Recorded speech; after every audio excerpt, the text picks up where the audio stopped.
আসসালামু আলাইকুম। আজকে আমি আপনাদেরকে থাইল্যান্ডের জনপ্রিয় খাবার ম্যাঙ্গো স্টিকি রাইস তৈরি করে দেখাবো। তো প্রথমে আমি কোকোনাট মিল্ক সস তৈরি করব।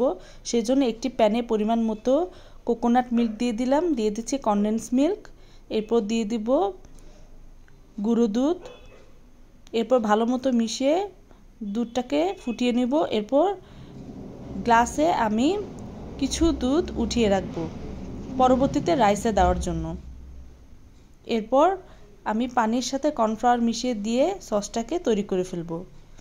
এবার রাইস রান্না করার জন্য আমি এখানে পোলাও চাল নিয়েছি, আপনারা বিন্নি চালও নিতে পারেন, যেহেতু স্টিকি রাইস অ্যাভেলেবল না।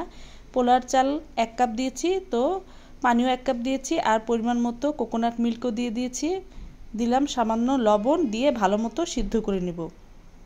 যখন সিদ্ধ হয়ে যাবে সেই মিল্ক সসটা দিয়ে ভালো মতো মিশিয়ে একদম মাখা মাখা করার জন্য 10 থেকে 15 মিনিটের জন্য আবার ঢেকে রাখবো। 10 থেকে 15 মিনিট পর ঢাকনা খুলে ফেলবো। এবার বাটিতে সার্ভ করে নিব।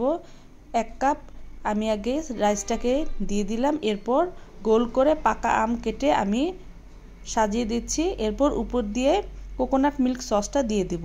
ব্যাস, তৈরি হয়ে গেল থাইল্যান্ডের জনপ্রিয় খাবার ম্যাঙ্গো স্টিকি রাইস। আপনারা ঘরে বসে খুব সহজে এটি বানাতে পারবেন। অবশ্যই বাসায় এটি ট্রাই করবেন। আল্লাহ হাফেজ।